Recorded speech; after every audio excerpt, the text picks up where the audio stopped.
Assalamualaikum warahmatullahi wabarakatuh. Jumpa lagi dengan saya, Bu Yuni ya. Oke. Untuk pertemuan kali ini kita akan membahas tentang konsep keperawatan keluarga, lanjutan dari pertemuan sebelumnya ya. Menurut Friedman tahun 2010, konsep peran keluarga ini menggambarkan seperangkat perilaku interpersonal, sifat, kegiatan yang berhubungan dengan individu dalam posisi dan situasi tertentu. Peran individu dalam keluarga didasari oleh harapan dan pola perilaku dari keluarga dan kelompok masyarakat. Ini menurut Friedman ya. Selanjutnya, peran keluarga dapat diklasifikasikan menjadi dua kategori. Yang pertama yaitu sebagai peran formal dan peran informal. Untuk peran formalnya adalah peran eksplisit yang terkandung di dalam struktur peran keluarga. Selanjutnya untuk peran informal itu bersifat tidak tampak dan diharapkan memenuhi kebutuhan emosional keluarga dan memelihara keseimbangan di dalam keluarga. Nah, untuk peran formalnya, peran parental dan pernikahan didefinisikan menjadi 8 peran. Yang pertama yaitu peran sebagai provider, peran sebagai pengatur rumah tangga, peran perawatan anak, peran sosialisasi anak, peran rekreasi, peran persaudaraan, selanjutnya peran terapeutik, dan yang terakhir yaitu peran seksual. Nah, pada peran informal sendiri itu terdapat berbagai peran. Yang pertama yaitu sebagai peran pendorong, kemudian pengharmonis, kemudian inisiator, kontributor ya, kemudian peran sebagai pendamai, sebagai pionir keluarga, penghibur, pengasuh keluarga, dan perantara keluarga. Nah, yang pertama menurut Effendi 2002, peran seorang ayah yaitu ayah itu sebagai suami dari istri dan peran ayah dari anak-anaknya ya. Perannya adalah bapak itu pencari nafkah, sebagai pendidik juga, pelindung dan pemberian rasa aman. Selanjutnya sebagai kepala keluarga, sebagai anggota dari kelompok sosialnya, dan juga sebagai anggota keluarga masyarakat dan juga di lingkungannya ya. Berat sekali ya peran seorang ayah. Nah, tidak kalah pentingnya peranan ibu juga berat juga ya.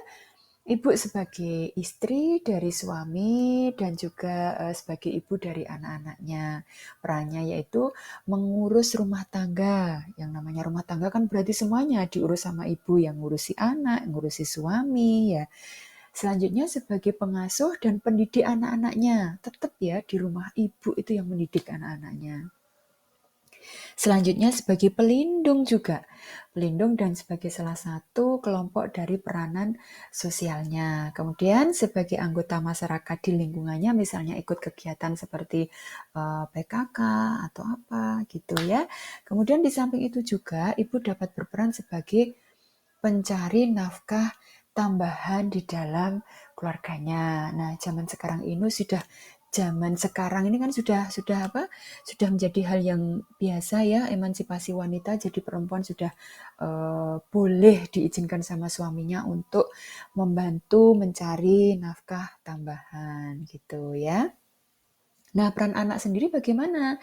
Anak-anaknya melaksanakan peranan psikososial sesuai dengan tingkat perkembangan baik fisik, sosial, dan spiritual.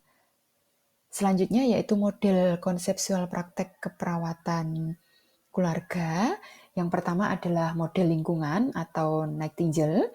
Nah, pada Nightingale ini berfokus pada lingkungan. Istilahnya adalah surroundings dalam tulisannya ya. Nah, komponen-komponen lingkungan yang disebut environment atau lingkungan ya, seperti konsep ventilasinya, kehangatan, cahaya, diet, kebersihan, dan kebisingan dijelaskan dalam Nightingale ini. Nah, Florence Nightingale ini mempercayai bahwa Lingkungan yang sehat itu diperlukan untuk perawatan yang tepat dan pemulihan atau pemeliharaan kesehatan. Selanjutnya adalah teori King.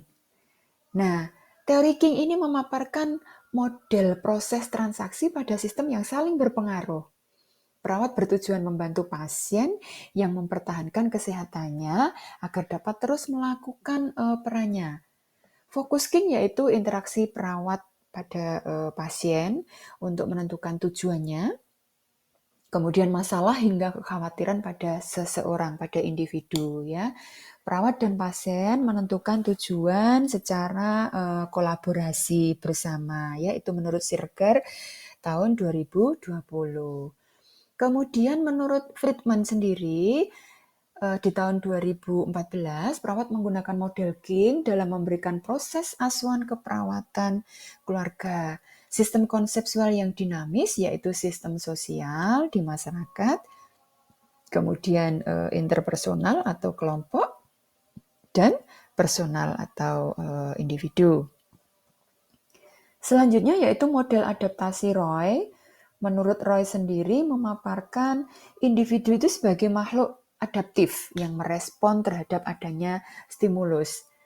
Nah, adaptasi ialah proses dan hasil dari manusia melalui berpikir dan merasa baik di dalam individunya itu maupun pada kelompok menggunakan kesadaran serta pilihan untuk menciptakan hubungan antara manusia dengan lingkungannya. Itu menurut Siregar 2020.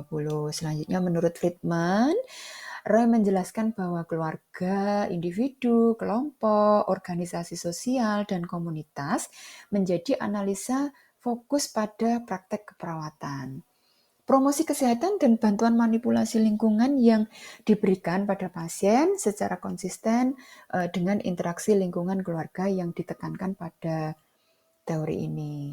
Selanjutnya, menurut sistem Newman sendiri ini pendekatan sistem dikenal sebagai pendekatan sistem yang dinamis dan terbuka, terlibat dalam pertukaran timbal balik dalam lingkungan.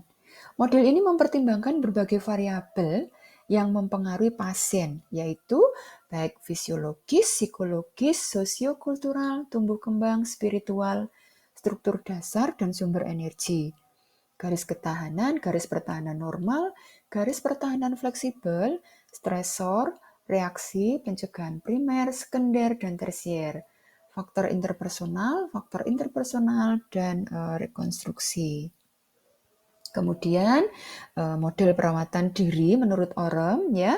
Orem sendiri merupakan asuhan keperawatan yang diperlukan jika seseorang yang dewasa tidak mampu merawat dirinya secara mandiri dalam mempertahankan hidupnya, memelihara kesehatan, sembuh dari penyakit yang diderita, atau mengatasi efek dari penyakit atau cedera tersebut. Model ini juga mengakomodasi saat asuhan keperawatan ditunjukkan untuk pemberi asuhan yang lain. Menurut Aligood 2017 ada 6 konsep utama Orem yang diketahui yaitu perawatan diri, agensi perawatan diri, kebutuhan keperawatan diri secara terapeutik, defisit perawatan diri, institusi atau sistem perawatan. Selanjutnya adalah model struktural fungsional Friedman, mengemukakan model struktural fungsional yang menjelaskan struktur keluarga dalam cara keluarga diatur. Aspek yang menjadi fokus pada konsep ini yaitu struktur peran, sistem nilai, pada komunikasi, dan struktur kekuatan. Nah, untuk fungsi keluarga menurut Friedman sendiri sebagai fungsi afektif, fungsi sosialisasi dan tempat bersosialisasi, fungsi reproduksi, ekonomi, perawatan atau pemeliharaan kesehatan. Model Friedman dipilih menjadi panduan proses keperawatan keluarga karena dianggap memfasilitasi analisis interaksi antara anggota keluarga dan keluarga dengan komunitas. Selanjutnya yaitu ilmu tentang manusia sebagai kesatuan menurut Roger, melihat manusia sebagai kesatuan energi multidimensi yang terlibat dalam suatu proses mutual berkelanjutan dengan lingkungannya. Kerangka konsep Roger ini dikenal sebagai Science of Unitary Human Being, yaitu ilmu tentang manusia itu sebagai satu kesatuan. Kerangka Roger banyak digunakan oleh peneliti keperawatan dan menjadi dasar untuk praktek keperawatan di keluarga. Ya, selanjutnya tren dan isu dalam keperawatan keluarga. Adapun tren dan isu keperawatan keluarga, tren sendiri yaitu merupakan suatu yang sedang booming atau aktual dan sedang hangat diperbincangkan. Sedangkan isu sendiri adalah suatu peristiwa atau kejadian yang dapat diperkirakan terjadi atau tidak terjadi di masa datang. Menyangkut ekonomi, moneter, sosial, politik, hukum, pembangunan nasional, bencana alam, hari kiamat, kematian, ataupun tentang krisis ya. Kalau trennya sekarang itu kan COVID ya, mulai tahun 2020 ya. Jadi tren dan isu keperawatan keluarga merupakan sesuatu yang booming, yang aktual dan sedang hangat diperbincangkan, serta desas-desus dalam ruang lingkup keperawatan keluarga. Kemudian yang global ya, dunia tanpa batas mempengaruhi sikap dan pola perilaku keluarga, kemajuan pertukaran iptek yang semakin global sehingga penyebarannya juga semakin cepat meluas. Kemajuan teknologi di bidang transportasi sehingga tingkat mobilisasi penduduk yang tinggi seperti migrasi yang besar-besaran yang berpengaruh terhadap interaksi keluarga yang berubah. Kemudian standar kualitas yang semakin diperhatikan menimbulkan persaingan yang ketat sekali serta menumbuhkan munculnya sekolah-sekolah yang mengutamakan pada kualitas pendidikannya. Kompetensi global di bidang penyediaan sarana dan prasarana serta pelayanan kesehatan menuntut standar profesional keperawatan yang tinggi. Selanjutnya, rendahnya minat perawat untuk bekerja dengan keluarga akibat sistem yang memang belum berkembang saat ini ya. Kemudian pelayanan keperawatan keluarga belum berkembang, tapi Depkes sudah menyusun pedoman pelayanan keperawatan keluarga dan model keperawatan keluarga di rumah, tapi perlu disosialisasikan ya. Kemudian keperawatan keluarga atau komunitas dianggap tidak menantang bagi kita, seolah-olah ya wis hal yang biasa ya, yang diperhatikan itu kan biasanya pada perawat yang ada langsung misalnya di rumah sakit atau apa yang di komunitas itu jarang tersentuh. Mungkin seperti itu ya. Kemudian geografisnya terlalu luas namun tidak ditunjang dengan fasilitas, rupanya di pedesaan sehingga susah sekali untuk menjangkaunya. Kemudian kerjasama lintas program dan lintas sektor juga masih belum memadai ya. Kemudian model pelayanan juga belum mendukung peranan aktif pada semua profesi. Tapi ini suatu saat pasti akan berkembang ya, berproses ya, pelan-pelan pasti akan menjadi lebih baik gitu ya. Kemudian tren dan isu keperawatan keluarga di pelayanan itu SDM masih belum dapat menjawab tantangan global dan belum ada perawat keluarga, masih apa ya istilahnya masih ya ada sih home care gitu ya, tapi belum bisa maksimal karena penghargaan atau rewardnya juga masih rendah sekali dan masih bersikap pasif ya, tidak aktif memang. Kemudian biaya pelayanan kesehatan rawat inap mahal ya, pengetahuan dan keterampilan perawat juga masih rendah. Jadi sepertinya masih lebih baik bekerja di rumah sakit atau apa ya. Jadi untuk home care atau lainnya itu masih itu penghargaannya tadi ya, masih rewardnya masih rendah. Kemudian tren dan isunya di bidang pendidikan, lahan prakteknya terbatas. Pendirian pendidikan itu keperawatan sudah cenderung mudah sekali ya semenjak tahun 2000 berapa itu mulai meningkat jurusan kesehatan meningkat gitu ya hingga ya dampaknya seperti ini. Kemudian peneliti terkait pengembangan dan uji model masih sangat terbatas sekali, sarana dan prasarana pendidikan juga masih sangat minimal, rasio pengajar dan mahasiswa masih belum seimbang ya, masih banyak mahasiswanya daripada dosen itu satu dosen itu masih banyak membimbing banyak mahasiswa ya. Keterlibatan berbagai profesi selama pendidikan juga masih kurang. Kemudian tren dan isu di kalangan profesi, standar kompetensi masih belum disosialisasikan, belum adanya model pelayanan yang dapat menjadi acuan, kemudian kompetensi berbagai jenjang pendidikan juga masih tidak berbatas ya. Kemudian mekanisme akreditasi juga belum berjalan dengan maksimal. Kemudian peranan profesi di masa depan dituntut lebih banyak dan perlu pengawalan dan pelaksanaan undang-undang praktek keperawatan. Nah, kelangkaan penelitian keperawatan yang nyata terletak di bidang studi pada intervensi. Jadi menurut Knauff di dalam Friedman, kurangnya studi intervensi dalam keperawatan keluarga itu sangat mengejutkan. Menurut Janice Bell dalam editor Journal of Family Nursing ini, dalam editorialnya itu memperingatkan bahwa family nursing intervention mengeluhkan mengenai kurangnya naskah penelitian intervensi keperawatan yang ia terima untuk bisa dikaji.